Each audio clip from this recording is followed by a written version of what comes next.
meditation is a process where we take the mind to the higher level of concentration, dhyana. There are different types of meditation, different types and different techniques. We can select the type and technique of meditation according to our goal. There are subjective meditation where we meditate on our inner self.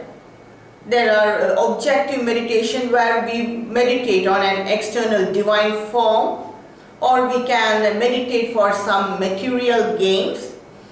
There is yogic meditation, which I have explained in my previous video, and now I am going to explain about the Vedanta meditation. Vedanta meditation is entirely different from all this. It's a different type of meditation. In Vedanta meditation itself, there are two stages. One is the upasana, that is the first stage. It is for the beginners. And the next is the nididhyasana. It is for the serious spiritual seekers. When we are a novice, or before we enter into the Vedantic studies, our mind will be distracted and it will be impure. So we have to make the mind ready for the Vedantic studies or for the higher knowledge. So this is upasana. In upasana itself, there are 4 types of meditation: relaxation meditation, concentration meditation, expansion meditation, and value meditation. So all this belongs to upasana. And by all this, we are making the mind focused, concentrated, and we are making the mind pure. For all types of meditation, we have to sit in a straight posture. That we have to sit so that our spine must be erect. And only for yogic meditation, they have different asanas, different postures.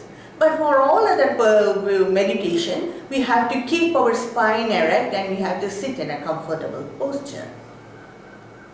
In what we are doing in relaxation meditation is we are observing the movement of thoughts. So far, what we are doing in ordinary life, in material life is, along with the ego, the mind is observing the external world. But in relaxation meditation, what we are doing is, we are making the mind as an instrument to observe the thoughts. This reduces the rapid thought movement. We are observing our own thoughts without reacting to that thoughts. Just like watching the flow of traffic from our home. So we must not react to the thoughts at that time. We must not decide on something. We must not hate or love that thoughts. Just watch it as it is watching a flow of traffic. So just we are observing our own thoughts for the next 5 to 10 minutes. We can choose the time according to our convenience. And how long we have to do it, that also we have to choose. Maybe maximum for the next 1 to 2 months. When we observe the thought like this, there will be a drastic shift in the movement of thoughts. So this is very helpful for the Vedantic studies. It will make our mind focused. And the next is the concentration meditation. In concentration meditation, what we are doing is we are giving a topic for the mind, so that the mind must think about that topic alone for the next 5 to 10 minutes. For example, we give the mind the topic of the rose flower. So the mind must think about that rose flower, the color of it, the texture of it, its fragrance, how it has bloomed in that plant. So all this it can think about it, concentrate on that topic itself for the next 5 to 10 minutes. The next step in concentration meditation is the focus meditation, where we have to focus on a single point. We can keep a lamp and observe that lamp itself, or we can have a divine form and concentrate on that form itself. This is a Saguna meditation, Saguna Brahma meditation. And Japa mantra is very useful for concentration meditation. Now we have one thought, but we are not sure what our next thought will be, what our next third thought will be, our fourth thought, fifth thought. We are not sure about it. But in mantra japa, what we are doing is we are giving the mind to think about that same mantra for the next 5 to 10 minutes. So we are deciding about that thought. So this makes the mind very focused. So japa meditation or Saguna Brahma meditation, meditating on a divine form, is very helpful in concentration meditation. According to yogic philosophy, there are 5 states of mind.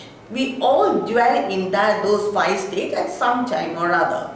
The first state is the mudha mana. It is a very lazy state of mind. Usually we have that type of mind on holidays. It won't do any good, but it will just be lazy. That is the mudha mana. Next is the kshipta mana. This type of mind is very distracted, restless. And the next is the vikshipta mana. Here the mind is will be occupied, but still it is scattered. We all dwell in that state of mind, that is in the vikshipta mana, for most of the time. We all do some work, but we have our concentration somewhere else.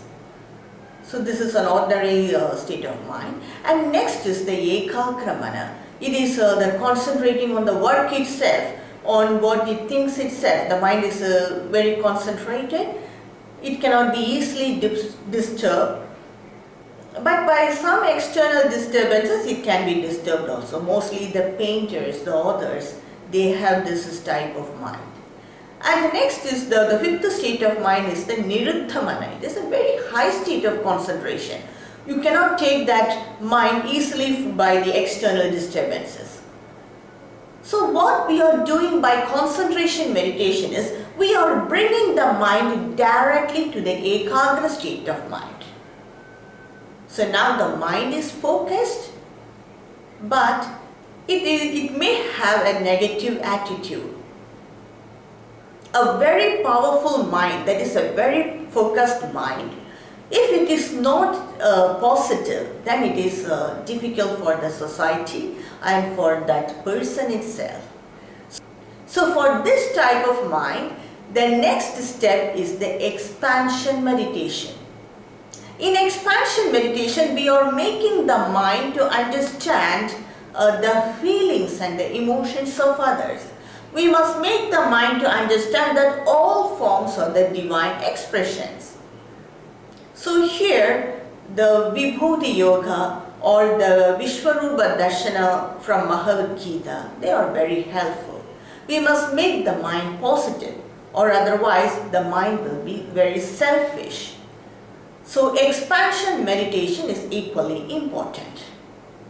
The next is the value meditation, where we are meditating on a particular positive value or a good value.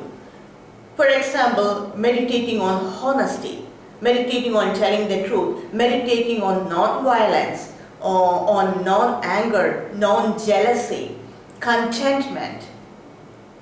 So whatever we feel, we have that weakness. We have to exactly meditate on that opposite good value. So this makes the mind pure. By relaxation meditation and concentration meditation, the mind is focused, it is concentrated.